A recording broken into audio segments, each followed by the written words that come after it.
The truck needed an oil change. I'd been putting it off for 3 weeks, not because I couldn't afford it, but because I genuinely forgot.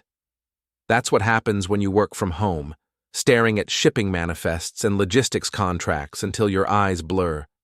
The truck was a 2012 Ford F-150 with rust creeping along the wheel wells and a passenger door that stuck in humid weather. It ran fine. That was enough. My son called on a Tuesday afternoon while I was reviewing a proposal for warehouse reorganization in the Midwest distribution network. His name flashed on my phone screen, and I felt that familiar mixture of hope and resignation that every parent knows. We hadn't spoken in 3 weeks. Before that, it had been a month. "Hey, Dad." His voice had changed over the past 2 years. It used to be lighter, easier. Now it carried weight, like he was perpetually aware of an audience judging his every word. "How are you doing?" "Good, just working. You?" "Busy, really busy. Listen, I wanted to ask you something." He paused. I heard a woman's voice in the background, sharp and directive. My daughter-in-law. "Melissa's parents want to have dinner with us, all of us. This Saturday at the Riverside. You know the place?" I knew it. White tablecloths, wine lists thicker than phone books, entrees that cost more than my monthly electric bill. I'd been there once years ago for a business dinner. The food was good, but the atmosphere felt performative, like everyone was playing a role in an unspoken theater production. "Sure, I know it. What's the occasion?" "No occasion. They just want to get to know you better. Family dinner."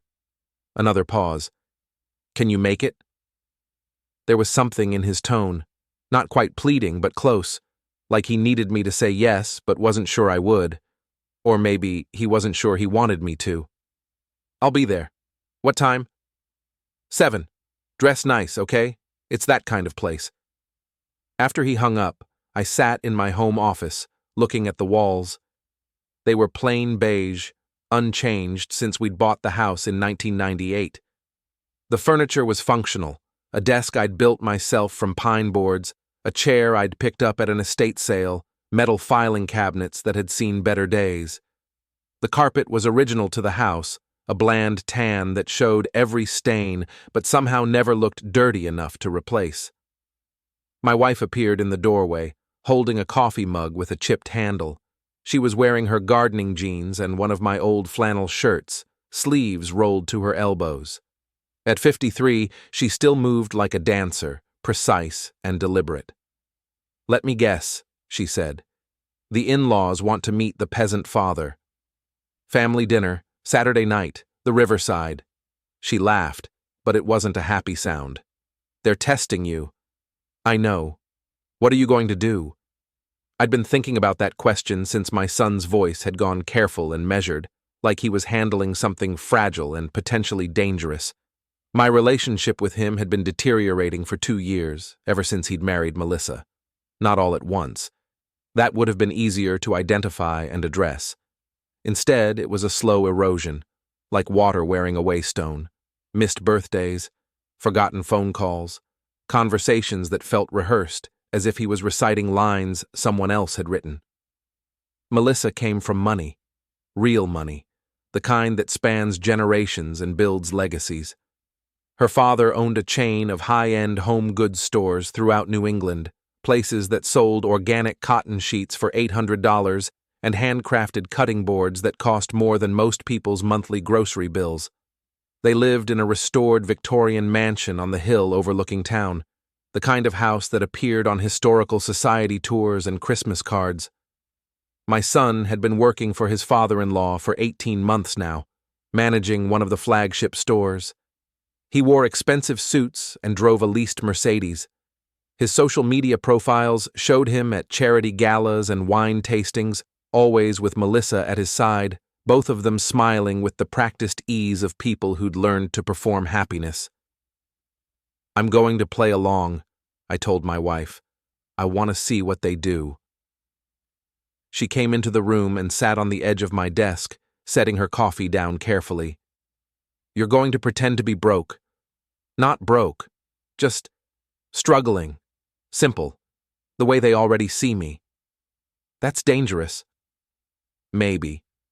but I'm tired of wondering what my own son really thinks of me.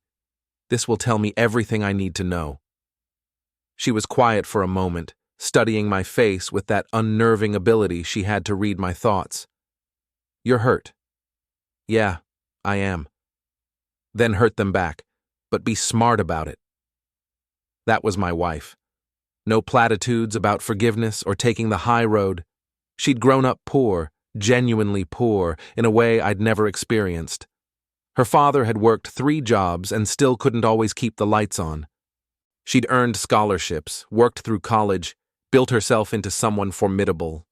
When we'd met, I'd been struck by her refusal to apologize for ambition or intelligence. 30 years later, she still didn't apologize for anything. I spent the next 3 days preparing.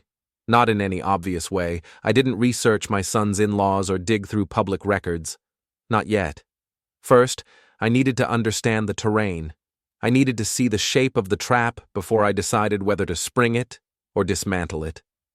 On Saturday afternoon, I took a shower and dressed in clothes I hadn't worn in months. Khaki pants with a slight fray at the hem.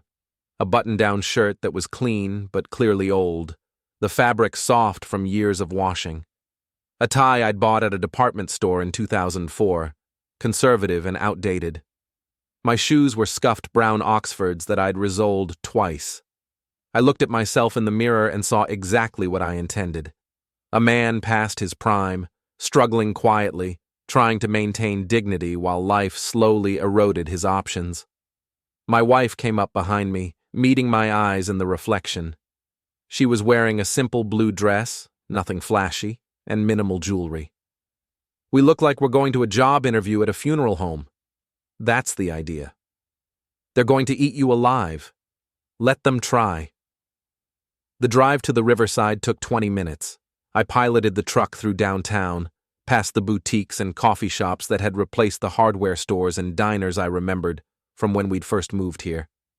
The town had gentrified aggressively over the past decade, pricing out long-time residents in favor of young professionals and wealthy retirees. Property values had tripled. Taxes had followed. People who'd lived here for generations were selling and moving to cheaper counties, displaced by progress they hadn't asked for.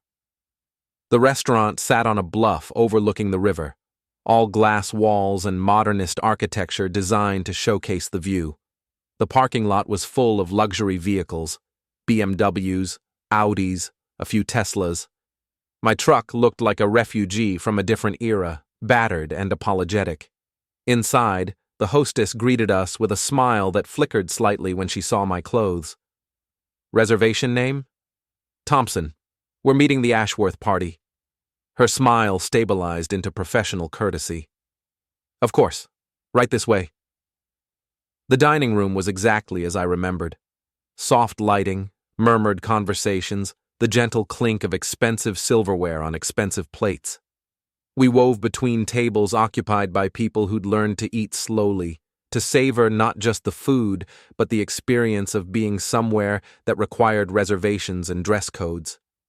The Ashworth party was seated at a large table near the windows. My son stood when he saw us, his face momentarily unguarded and almost happy. Then, Melissa looked up, and his expression resettled into something more cautious. "Dad, Mom, glad you could make it." Melissa rose gracefully, air-kissing my wife's cheeks with the precision of someone who'd been trained in social rituals since childhood. She was beautiful in the way of expensive things. Perfect hair, perfect makeup, perfect posture. Everything about her suggested careful curation. "So wonderful to finally do this," she said, her voice warm, but her eyes cool and evaluating. "My parents are so excited to get to know you both better." The parents in question were already seated, watching our approach with the focused attention of scientists observing a new specimen. Melissa's father was a tall man in his early 60s, silver-haired and fit, wearing a suit that probably cost more than my monthly mortgage. His handshake was firm, his smile practiced. Melissa's mother was an older version of her daughter, preserved and polished, wearing pearls and an expression of benevolent curiosity. "Robert," her father said. And please, call me Richard. This is my wife, Patricia. We sat. A waiter appeared instantly, distributing leather-bound menus and reciting specials with the solemnity of a priest delivering a sermon. I watched Richard and Patricia, noting how they commanded the table without apparent effort. They sat straighter, spoke more clearly. Their gestures were economical and purposeful. My son mirrored them, I realized. He'd learned to move like them, to modulate his voice the way they did. "So," Richard began after we'd ordered drinks, "I'm glad we're finally doing this. Family is so important, don't you think?" "Absolutely," I said. "Your son speaks very highly of you. Says you taught him everything about hard work and integrity." I tried. Clearly it took. He's been an absolute asset to our business. Sharp mind, great instincts. He sipped his scotch. Must be genetic. Patricia leaned forward slightly. "What is it you do exactly? I don't think we've ever gotten the full story."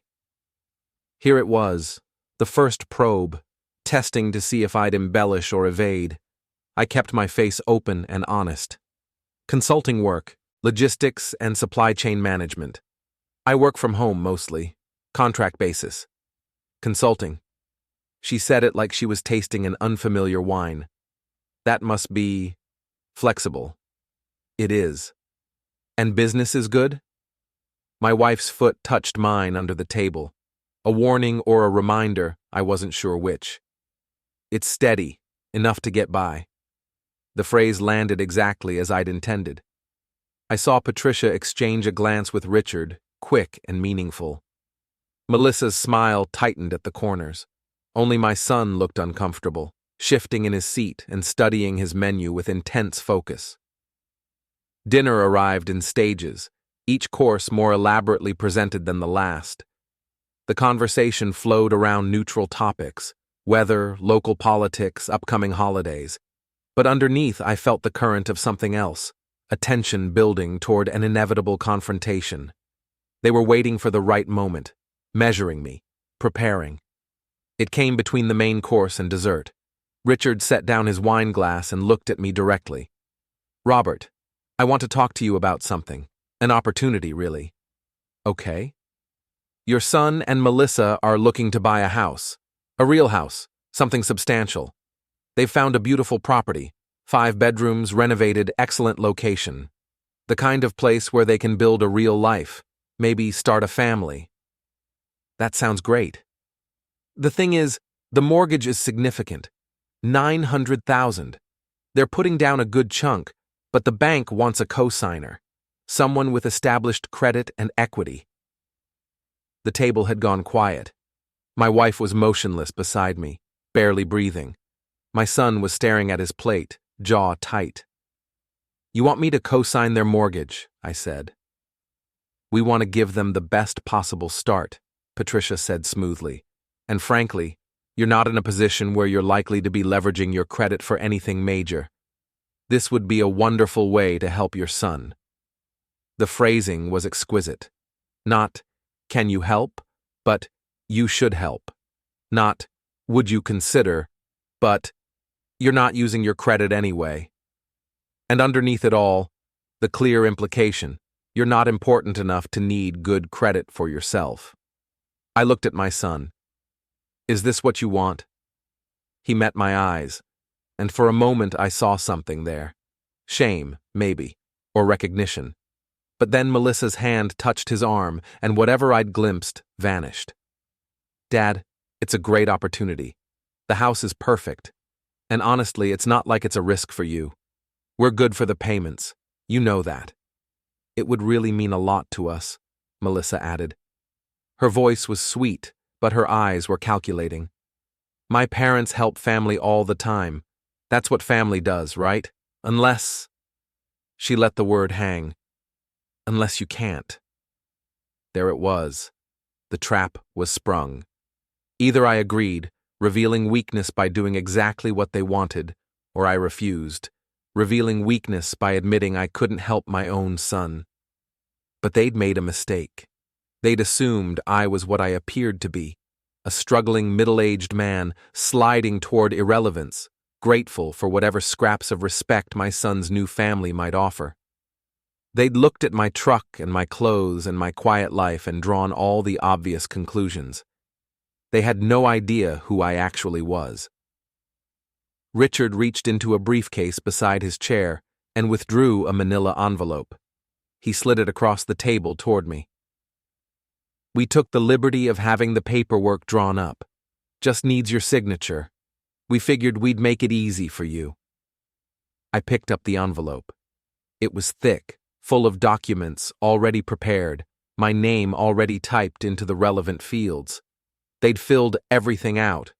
They'd made assumptions about my income, my assets, my creditworthiness. They'd reduced me to blanks on a form, and they'd done it before even asking if I was willing. I see my son's handwriting on some of these pages, I said quietly. My son's face flushed. I just filled in some basic information. Birthday, address, that's all. I flipped through the papers slowly, reading carefully. There were disclosure forms, liability waivers, promissory notes. They wanted me to guarantee not just the mortgage, but various associated costs. They wanted access to my financial history. They wanted me to put my name on documents that would bind me to their debt for 30 years. This is a lot to process, I said. It's straightforward, Richard assured me. We can walk you through anything you don't understand. The condescension was thick enough to cut. I looked around the table, seeing each of them clearly for the first time. Richard and Patricia, confident in their power and their right to command lesser people. Melissa smiling that sharp smile, already celebrating a victory she assumed was inevitable. And my son, my only child, looking at me with something that might have been hope or might have been contempt. I genuinely couldn't tell. I appreciate you thinking of me, I said carefully. This is a big commitment. Dad, my son's voice was tight. Don't make this difficult. It's just a signature. Just a signature on a $900,000 obligation. Which we'll be paying. You're not actually responsible for anything. Legally, I am. Melissa laughed, light and dismissive. I think my father knows more about legal responsibilities than most people. He's been doing this for 30 years. Of course, I said. Richard leaned back in his chair, studying me with the expression of a man reassessing his initial calculations. Robert, let me be direct. This is a good opportunity for your son. A chance to build real wealth, real security. I understand that might be foreign territory for you, but trust me when I say this is how successful people think. They leverage relationships. They use available resources.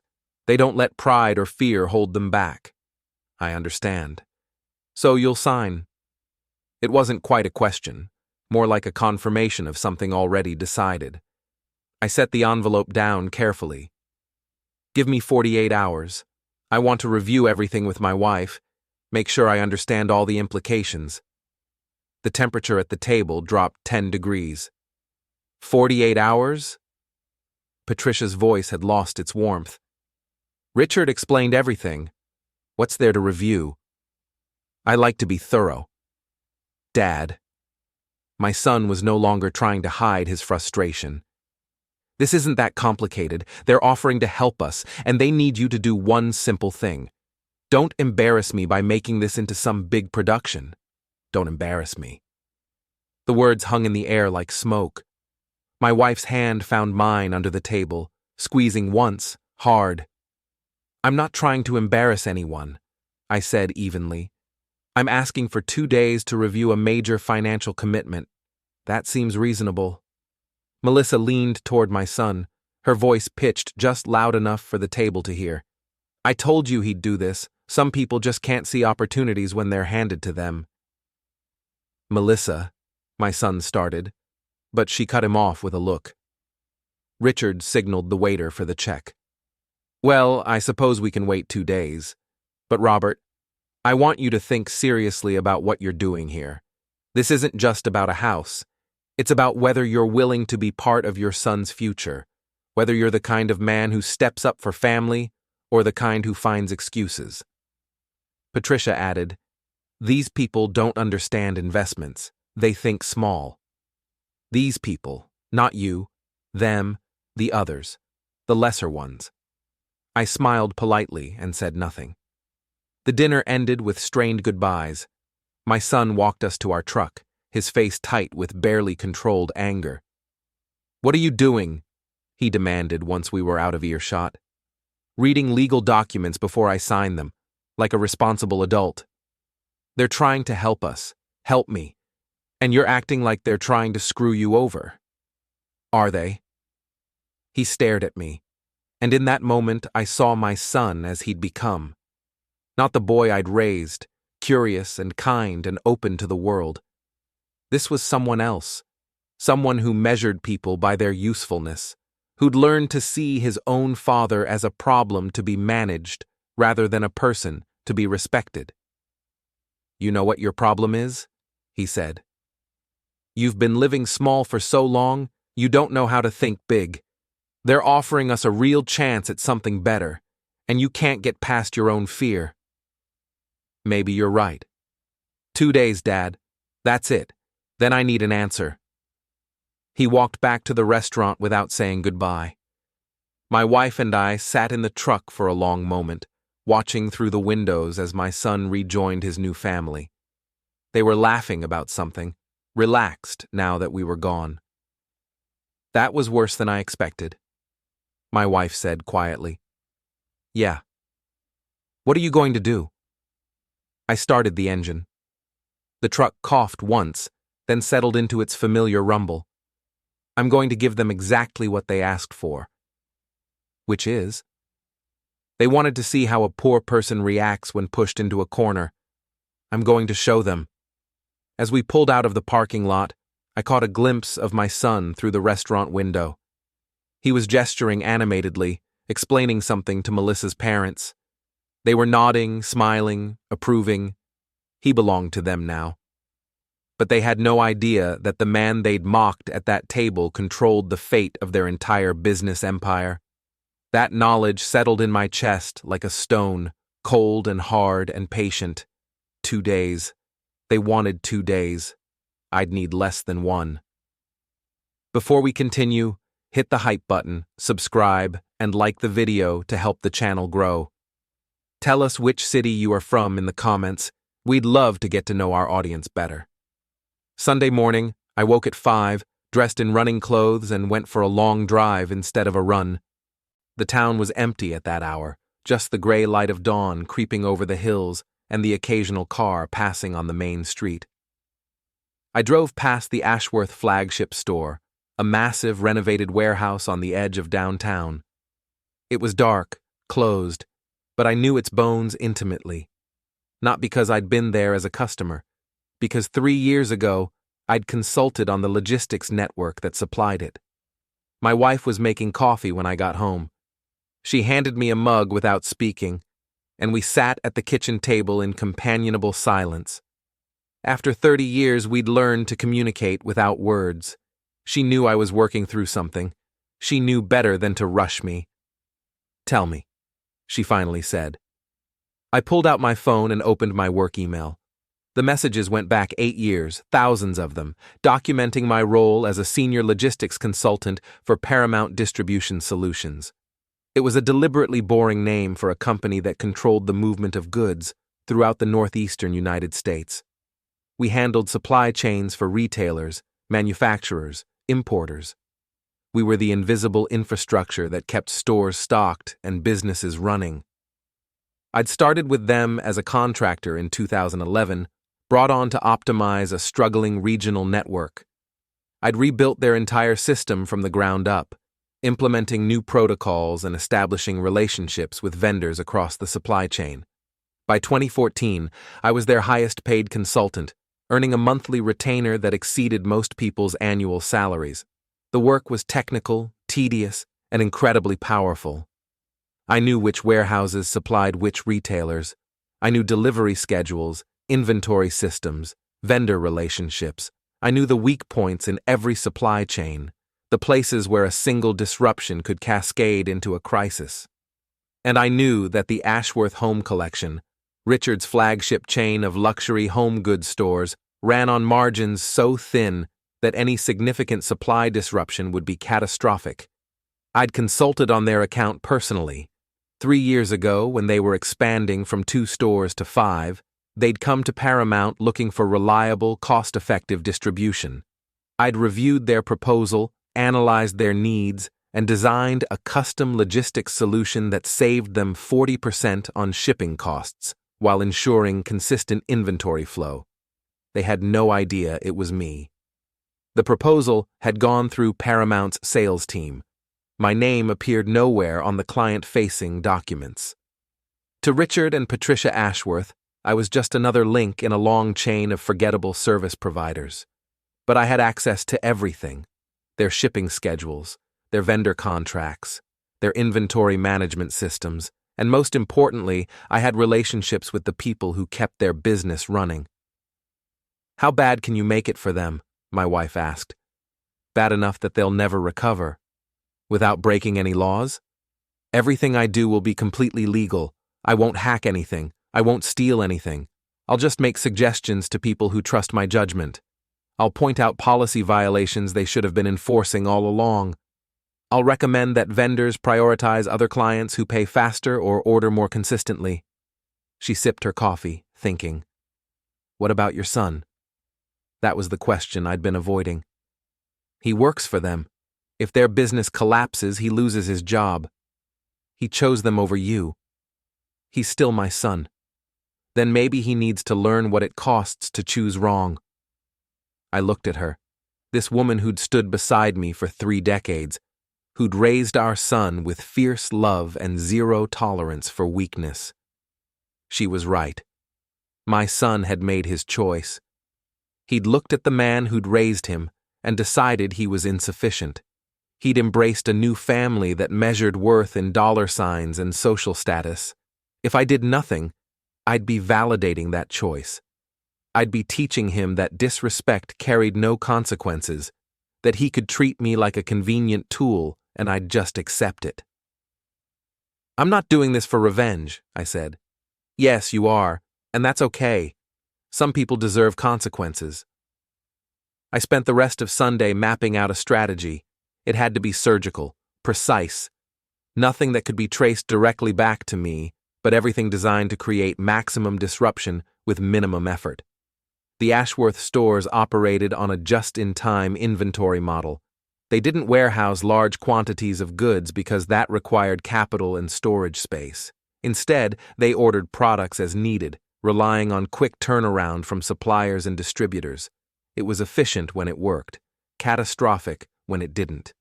Their biggest vulnerability was their signature product line: high-end European linens and home textiles. They'd built their brand around these items, marketing them as exclusive and sophisticated. The products came through a single importer in Boston, were warehoused at a Paramount facility in Connecticut, and were distributed to stores on a weekly basis. I designed that system. I knew every step. Monday morning, I made 3 phone calls. The first was to Dennis Morton, the operations manager at the Connecticut warehouse. I'd worked with Dennis for 6 years. He was meticulous, rule-oriented, and deeply concerned with regulatory compliance. We'd become friends over long phone calls discussing the nuances of freight classification and customs documentation. "Robert," his voice was warm, genuinely happy. "Haven't heard from you in a while. How's retirement treating you?" I'd told everyone I was semi-retired. It was easier than explaining that I still worked full-time, but from home, in my pajamas, answering emails and writing reports. "Good. Quiet. Listen, I'm calling because I noticed something in the compliance audits from last quarter." "Yeah?" "The Ashworth account. I was reviewing some old files, and I think there might be an issue with their import documentation. The textile line they're bringing in from Italy. Has anyone verified the country of origin certificates lately?" There was a pause. Should have been done during initial setup. That was 3 years ago. Regulations changed last year, new verification requirements for textile imports. Shit. Dennis's voice went tight. You're right, I should have caught that. Not your fault. It's obscure stuff, buried in a trade agreement amendment. But if Customs decides to audit, they'll flag it immediately. And you know how they are about textiles, all that forced labor concern. They'll hold everything until it's resolved.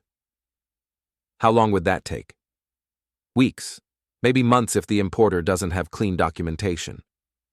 I know. That's why I'm calling. You should probably initiate a documentation review. Get ahead of it before Customs does. I'll start today. Thanks for the heads up, Robert. You just saved me a massive headache. Anytime. I hung up knowing that Dennis would do exactly what I'd suggested. He'd request updated certificates from the importer, who would scramble to comply and inevitably discover that their documentation was incomplete. The shipments would be delayed while everyone sorted it out. Not illegal, not malicious, just bureaucratic procedure playing out exactly as designed. December 20th. The Christmas decorations throughout town seemed cruelly ironic now. Twinkling lights and cheerful banners celebrating peace on earth, goodwill toward men, while actual human lives lay in ruins. I found myself avoiding downtown, taking back roads and residential streets instead, unable to face the festive pretense that everything was fine. My son moved back home on the 18th, not into his old room. That had been converted to storage years ago. Instead, he took the guest room in the basement, a small space with a narrow window and generic furniture. He spent most of his time down there, emerging only for meals and quiet conversations that felt stilted and careful. My wife was gentle with him in a way I couldn't quite manage. She'd hug him spontaneously, ask about his day, bring him coffee without being asked. I was cordial, present, but distant. I couldn't shake the memory of his face at that dinner, the casual contempt, the easy dismissal. Forgiveness was proving harder than I'd expected. On December 22nd, a letter arrived. Handwritten envelope, expensive stationery, Patricia Ashworth's name in the return address field. I stared at it for a long time before opening it. Mr. Chen, I am writing to you from a very dark place. Our business is gone. Our home will be sold at auction next month. My husband is under psychiatric care. Our daughter's marriage has ended. Everything we built over 30 years has been destroyed in less than 3 months. I know you did this. I know how and why. And I'm writing not to beg for mercy, it's too late for that, but to ask you a question. Was it worth it? You proved your point. You demonstrated that we underestimated you. You showed us that contempt carries consequences. Congratulations. You won. But did you gain anything? Did destroying us make you happier? Did it repair your relationship with your son? Did it make you a better person? Or did it just make you someone who treats human beings as collateral damage in a personal vendetta? I'm not asking for forgiveness. I'm not expecting sympathy. I'm just asking you to consider what you've become in the pursuit of revenge. He's alive, but barely. He stares at walls. He doesn't speak. The man I married is gone, replaced by a hollow shell who can't understand how everything fell apart so quickly. I hope that knowledge brings you whatever satisfaction you were seeking. Patricia Ashworth. I read the letter 3 times, each pass leaving me feeling sicker. My wife found me in the office, letter still in hand, staring at nothing. "What is it?" she asked. I handed her the letter without speaking. She read it, her expression darkening. Jesus, Robert. I know. Because of what you did. I know. She set the letter on my desk carefully. Do you feel guilty? I feel something. I'm not sure what to call it. Not quite guilt, not quite regret. More like horror at what I'm capable of. Horror at how far I went. Are you going to respond? What would I say? You could say that. I don't think sorry covers it. Then what does? I had no answer. That evening, my son came upstairs and found me still sitting in the office, still staring at the letter. What's wrong? He asked. I handed him the letter. He read it silently, his face going pale.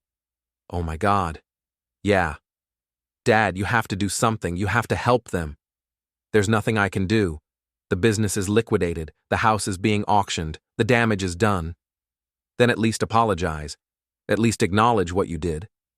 Why? So they can feel better about being destroyed? So I can feel better about destroying them? Apologies don't undo consequences. No, but they acknowledge responsibility. They admit fault. They show you're still human. Am I still human? I drove a man to attempt suicide. I systematically destroyed a family's livelihood. I used professional relationships as weapons. What part of that is human? He sat in the chair across from my desk, the same chair where we'd had our confrontation 2 months ago. The part where you feel bad about it, the part where you're questioning what you did, that's human. Being a monster would mean not caring at all. I destroyed them. Yes, you did. And that was wrong, but you can't undo it, so now you have to decide what you do next. Do you wallow in guilt? Do you pretend it didn't happen? Or do you own what you did and try to be better going forward? I looked at my son, this man I'd raised who was now counseling me on basic morality, and realized the full weight of what I'd done. I'd broken the Ashworths, but I'd also broken something in myself, some fundamental sense of limits and proportionality. I don't know how to be better, I said. Start by admitting you were wrong. To who? To yourself, to Mom, to me, to the Ashworths if you can stomach it. Just admit it. Say it out loud. I went too far. I was wrong. I tried to say the words, but they stuck in my throat. Not because I didn't believe them, but because saying them meant fully confronting what I'd become. My wife appeared in the doorway. Say it, Robert. I looked at her, then at my son, then at Patricia's letter on my desk. I went too far, I said finally. I was wrong. The words hung in the air, inadequate and too late but necessary anyway. Okay, my son said. That's a start. Now what? Now I figure out how to live with what I've done. December 24th, Christmas Eve. The three of us sat in the living room, watching a fire burn in the fireplace, not talking about the elephant in every room of the house. My wife had made her traditional beef stew. My son had brought cookies from the grocery store bakery. We were playing at normalcy, all of us aware it was a performance. The doorbell rang at 8 p.m. We looked at each other, confused. We weren't expecting anyone. I answered the door. Melissa stood on the porch wearing a winter coat over jeans, her perfect hair pulled back in a simple ponytail. She looked smaller than I remembered, diminished. Mr. Chen, can I talk to you? About what? About what you did. About my family. About all of this. I considered turning her away, but something in her face, exhaustion, defeat, genuine vulnerability, made me step aside and let her in. My wife and son stared as Melissa entered the living room. She stood awkwardly near the fire, warming her hands.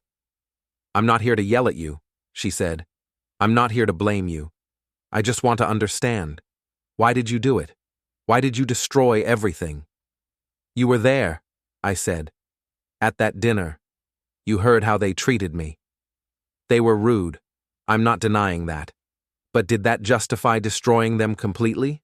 Driving my father to attempt suicide? Ruining my parents' lives? Ending my marriage? Your marriage ended because you couldn't handle adversity. That's not on me. Maybe not. But you created the adversity. You set events in motion that you knew would cascade into disaster. Your parents built a business on unsustainable practices. I just exposed the weaknesses. You did more than expose. You actively undermined them. You used your influence to turn their vendors against them. You manipulated supply chains to strangle their inventory. You weren't a whistleblower. You were an executioner. And they weren't just rude. They were contemptuous. They treated me like I was beneath them. They expected me to sign away my financial security without question. They taught my son to view me as inferior. So yes, I executed them, And I'd do it again. The last sentence surprised me as much as it surprised her. Would I do it again? Even knowing families would be destroyed, lives ruined, futures obliterated. I realized the answer was complicated. That's what I came to hear, Melissa said quietly. I needed to know if you had any regrets, any remorse, any understanding of the scope of what you did. I regret that it went as far as it did, but I don't regret defending my dignity. I don't regret demanding consequences for how I was treated. Then you've learned nothing? I've learned plenty. I've learned that revenge has costs that extend beyond the intended targets. I've learned that anger can override humanity. I've learned that I'm capable of cruelty when I feel justified. Those are hard lessons, but they don't make me regret the core action, only the extent of it. Melissa looked at my son. You're really staying here? With him? My son nodded. He's my father. He made mistakes. So did I. We're figuring it out. I hope you can live with yourself. She addressed this to me, not my son. I hope you can look in the mirror and accept what you've become. I'm working on it. She left without another word. My wife spoke first. That was harsh. She's not wrong, though, I said. I am having trouble looking in the mirror, accepting what I've become. So change. Become someone better. How? By helping instead of hurting, by building instead of destroying, by choosing compassion over revenge. It's too late to help the Ashworths. Maybe it's not. Their business is gone, but they're still people. They still exist, and they're drowning. You could throw them a rope instead of holding their head underwater.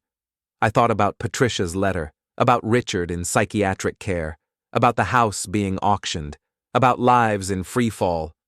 What kind of rope? I asked. I don't know, but you're a smart man. If you wanted to help them, you could figure out how. Christmas Day passed quietly. We exchanged small gifts, ate a simple meal, watched old movies.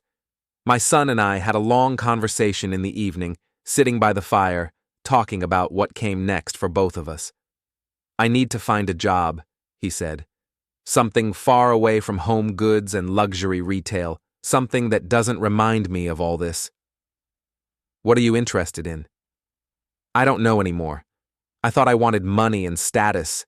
Now I just want something that doesn't make me feel hollow. That's a good start. What about you? What do you want? I want to figure out how to live with what I've done. How to accept that I'm capable of that level of calculated destruction. How to make sure I never go that far again. You think you would go that far again? I don't know.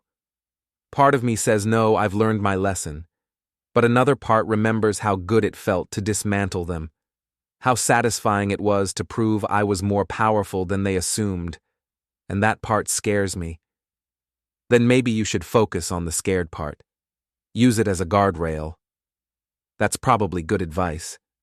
We sat in comfortable silence, and I felt the first stirrings of something like peace. Not forgiveness, not absolution, but acceptance of complexity. Acceptance that I could be both the wronged party and the wrongdoer. Both justified and excessive. Both right and wrong simultaneously. December 30th. I spent the day researching, looking for ways to help the Ashworths without directly involving myself. It wasn't easy. Their financial situation was catastrophic. But there were options.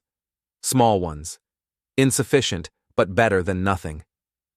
I made phone calls to people I knew in the retail industry, asked about job openings, mentioned Richard Ashworth's experience and capabilities without explaining why he needed a job. 3 people said they'd consider him if he applied.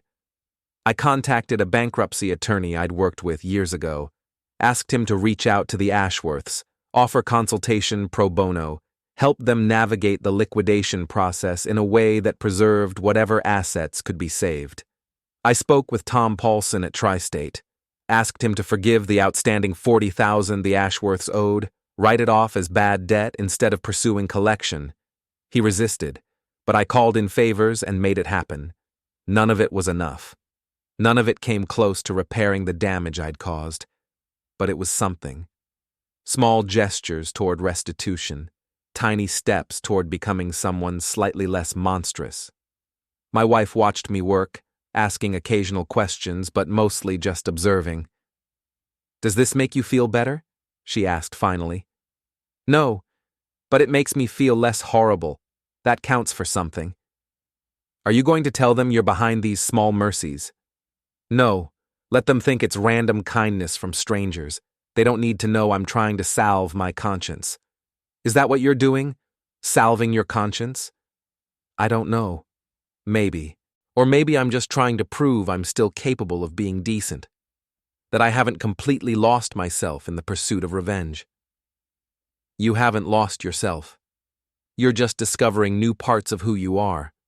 Some of them aren't pretty, but they're real. And real is better than pretend." December 31st, New Year's Eve. We stayed home, the three of us, watching the countdown on TV and drinking cheap champagne. At midnight, we toasted to new beginnings, second chances, and the hope that the next year would be less devastating than the last 3 months. My son hugged me, genuine and heartfelt. "Thank you for letting me come home. Thank you for giving me the chance to be better than I was." My wife kissed me and whispered, "I'm proud of you. Not for what you did, but for how you're trying to fix it. It's not fixable. No. But trying matters anyway." As we stood in our living room, holding each other while fireworks exploded outside, I realized something important. I would never fully reconcile what I'd done. I would carry the knowledge of my capacity for cruelty for the rest of my life. I would always be the man who'd driven another man to attempt suicide in pursuit of revenge. But I could also try to be more than that.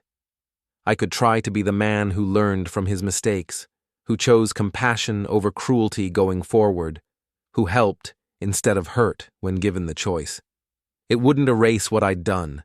It wouldn't absolve me, but it might make the burden bearable. And for now, that was enough.